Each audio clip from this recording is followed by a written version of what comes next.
Shalom saudaraku yang dikasihi oleh Tuhan Yesus Kristus.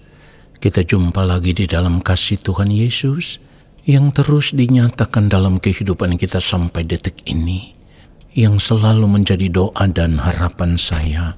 Biarlah berkat Tuhan, kasih, sukacita dan damai sejahtera Allah senantiasa memenuhi kehidupan Bapak Ibu Saudara sekalian.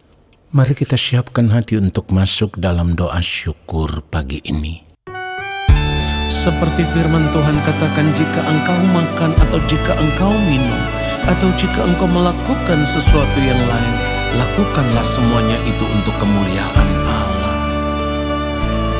Kesempatan hidup yang Tuhan berikan, ku mau pakai memuliakan Tuhan, melayani, mengasihi sesama seperti Bapa mengasihiku. Kesempatan hidup yang Tuhan berikan, Katakan, ku mau pakai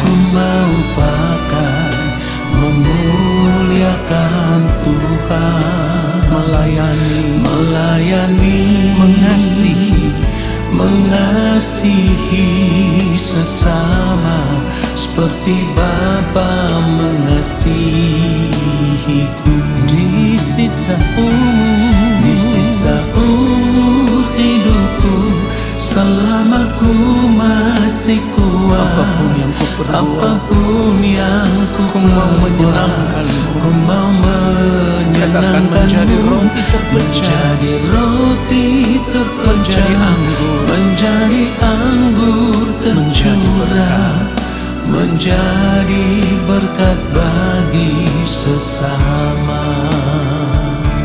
Ketika kita percaya bahwa hidup kita telah dibeli dengan harga yang lunas dibayar, maka kita mau serahkan seluruh hidup kita dan mempergunakan tubuh kita untuk kemuliaan Allah.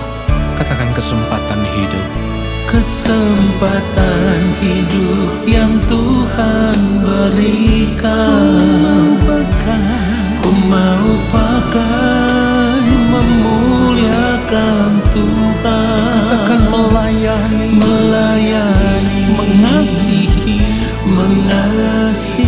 Haleluya, seperti Bapa mengasihiku. Di sisa umur hidupku, selama ku masih kuat, apapun yang ku perbuat, ku mau menyenangkanmu, menjadi roti terpecah, menjadi anggur tercurah, menjadi berkat bagi sesama. Kita mau katakan sekali lagi, di sisa umur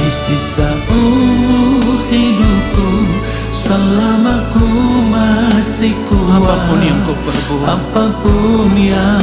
katakan, ku mau menyenangkanmu, menjadi roti terpecah, menjadi anggur tercurah, menjadi berkat bagi sesama, menjadi berkat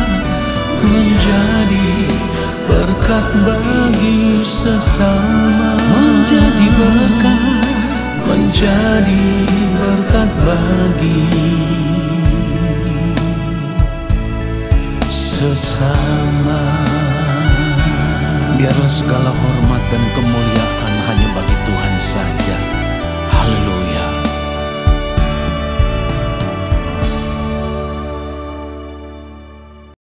Mari kita berdoa. Allah Bapa yang Maha Kudus, saat ini kami semua anak-anak-Mu ada di hadirat-Mu ya Bapa. Kami mau duduk diam di kaki-Mu. Kami mau menikmati hadirat-Mu saat ini. Kami mau menantikan lawatan-Mu ya Tuhan.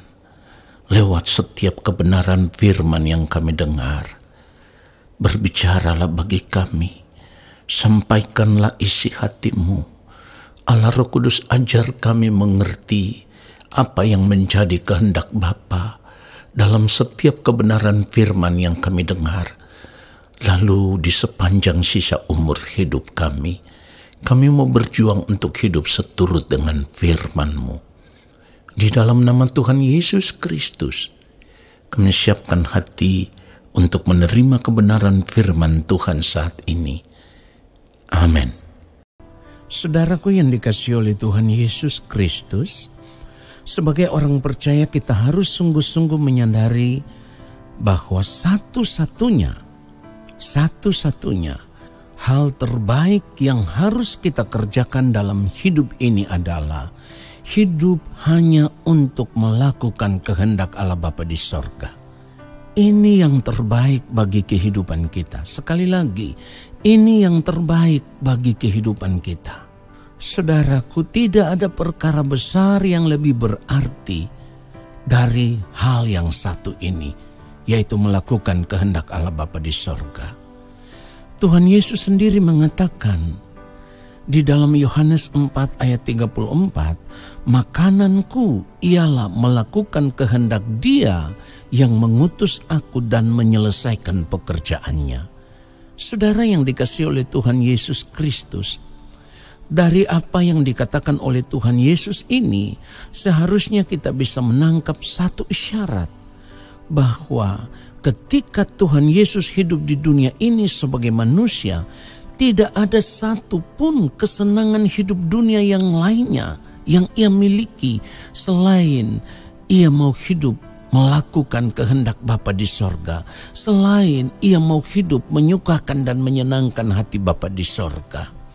Saudaraku, pernyataan Tuhan Yesus ini pun menunjukkan kepada kita bahwa betapa Tuhan Yesus begitu mengasihi Bapa di sorga. Betapa ia begitu menghormati Bapa di sorga. Betapa ia begitu mengagungkan Bapa di sorga.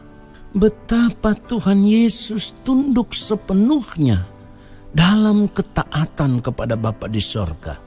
Sehingga tidak ada kesenangan yang lain di dunia ini yang menyukakan hatinya, selain hidup hanya untuk melakukan semua kehendak Bapa di sorga. Di dalam penderitaan Tuhan Yesus harus berjuang untuk menyelesaikan pekerjaan yang Bapa di sorga tugaskan kepada Dia. Saudara yang dikasihi oleh Tuhan Yesus Kristus, sebagai orang percaya kita harus mampu melihat bahwa apa yang dilakukan oleh Tuhan Yesus ini adalah sebuah bentuk standar hidup, ya, sebuah bentuk standar hidup sebagai orang percaya yang harus kita miliki, yang harus kita ikuti, yang harus kita kenakan di dalam kehidupan kita setiap hari. Artinya, kita harus menyadari bahwa di dalam hidup kita saat ini tidak ada perkara lain yang lebih besar. Tidak ada perkara lain yang lebih penting. Tidak ada perkara lain yang lebih utama dalam kehidupan kita sebagai orang percaya saat ini. Selain kita hanya mau hidup untuk kepentingan kerajaan Allah. Yaitu hidup hanya untuk melakukan semua kehendak Allah Bapa di sorga. Sama seperti Tuhan Yesus yang hidup hanya untuk melakukan kehendak Allah Bapa di sorga. Inilah yang terbaik. Inilah hidup yang bernilai tinggi dan bernilai kekal. Oleh sebab itu saudaraku, kita harus melihat bahwa betapa berharganya kesempatan hidup yang Allah Bapa di sorga berikan bagi kita saat ini. Kesempatan hidup ini seharusnya kita pakai untuk menyukakan, untuk menyenangkan hati Bapa di sorga. Dan menganggap bahwa inilah satu-satunya kesenangan hidup yang harus kita miliki. Kesenangan hidup seperti inilah yang juga dimiliki oleh Rasul Paulus, sehingga ia bisa berkata di dalam Filipi pasal 1 ayat 21, karena bagiku hidup adalah Kristus dan mati adalah keuntungan. Saudaraku, Dari kebenaran firman Tuhan ini memberi sebuah gambaran bagi kita bahwa ketika Paulus memberi hidupnya bagi Kristus, tidak ada hal lain yang terpenting dalam hidupnya selain melakukan apa yang menjadi kehendak Allah. Dan itu satu-satunya kesenangan hidupnya. Walaupun untuk melakukan semua yang merupakan kehendak Allah, semua yang merupakan perintah Allah, Paulus harus menanggung banyak penderitaan. Ia disesah, ia dilempari batu, ia dipenjara, ia dikejar-kejar hendak dibunuh. Ia harus karam kapal berhari-hari, menahan lapar, dipatok ular, dan banyak hal lain yang membuat Paulus begitu menderita dalam perjalanan pelayanannya. Tetapi semuanya itu ia lakukan dengan hati yang begitu mengasihi Allah.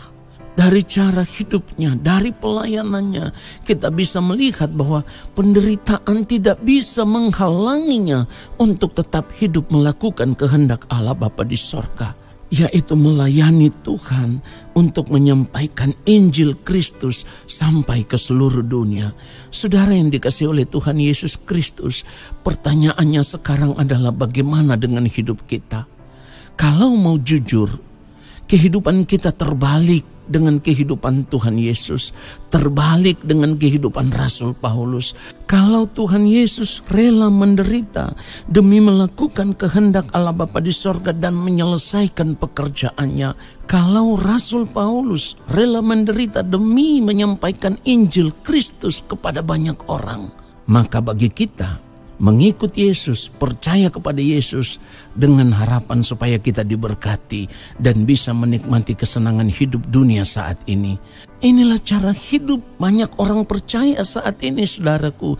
Ketika tidak diberkati, mereka mulai mundur dan berbalik meninggalkan Tuhan. Saya harus katakan dengan tegas, ingat baik, Tuhan tidak rugi kalau saudara meninggalkan Tuhan.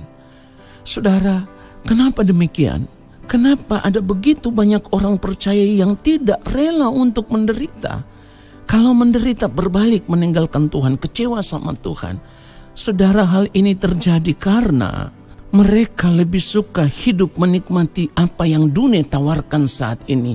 Sehingga apa yang Tuhan Yesus perintahkan, apa yang Tuhan Yesus tawarkan, cara hidup yang benar di hadapan Bapa, supaya hidup melakukan kehendak Allah Bapa di sorga, itu sama sekali tidak menarik bagi banyak orang saat ini. Sama sekali tidak menarik. Yang menarik bagi mereka adalah ketika mengikut Yesus harus diberkati. Nah saudara, kenapa ini terjadi? Yang pertama karena kita sudah terlanjur menerima didikan dunia yang salah. Yang kedua, karena selama ini kita sudah terlanjur menerima pengajaran yang salah. Yang diajarkan adalah kalau mengikut Yesus pasti diberkati. Dan ini adalah penyesatan terselubung yang tidak pernah disadari oleh banyak orang percaya. Bagaimana mungkin kita bisa menerima pengajaran seperti itu kalau Tuhan Yesus sendiri berkata, untuk mengikut Dia, serigala mempunyai liang, burung mempunyai sarang, anak manusia tidak mempunyai tempat untuk meletakkan kepalanya. Nah saudara, satu hal yang harus kita sadari saat ini sebelum terlambat, kalau kita tidak mau berubah dari cara hidup kita yang salah selama ini, kalau kita tidak mau hidup hanya untuk melakukan kehendak Allah Bapa di sorga, di mana sekalipun dalam melakukan kehendak Allah Bapa di sorga itu kita harus menderita, maka saya mau katakan, ingat baik, di balik kematian nanti kita tidak akan pernah dikenal oleh Tuhan. Tuhan Yesus sendiri berkata di dalam Matius 7 ayat 21, bukan setiap orang yang berseru kepadaku Tuhan, Tuhan akan masuk ke dalam kerajaan sorga, melainkan dia yang melakukan kehendak Bapa-Ku yang di sorga. Perhatikan itu saudaraku. Jadi ingat, tidak ada jaminan lain yang dapat membuat kita bisa diterima di dalam kerajaan Allah Bapa di sorga selain kita hidup melakukan kehendak Allah Bapa di sorga. Melakukan kehendak Allah Bapa di sorga sama dengan kita hidup mengerjakan keselamatan dengan takut dan gentar. Dan ini menjadi bukti bahwa kita begitu mengasihi Bapa di sorga lebih dari apapun. Kiranya kebenaran firman Tuhan ini memberkati kita semua. Haleluya. Amin. Mari kita berdoa, saudaraku. Bapa yang mulia, terima kasih. Kami sungguh disadarkan oleh kebenaran firman-Mu. Dan saat ini kami mau memiliki komitmen hidup yang baru. Di sisa waktu hidup kami yang masih ada, yang Tuhan berikan kepada kami mau berjuang untuk hidup benar, hidup kudus, hidup berkenan di hadapan-Mu, supaya kami bisa ditemukan mencapai kehidupan yang serupa dengan yang mulia Tuhan Yesus Kristus. Terima kasih Bapa. Roh Kudus Tuhan, tolong kami supaya kami berjuang sampai di ujung nafas hidup kami yang terakhir, mencapai kesempurnaan hidup seperti yang Bapa kehendaki. Kami bersyukur untuk firman-Mu yang sudah memberkati kami. Saat ini kami mengangkat tangan di hadapan Bapa di sorga. Kami percaya Engkau akan menurunkan tangan dan memberkati kami. Turunlah atas kehidupan kami segala berkat kasih karunia daripada Allah Bapa di sorga.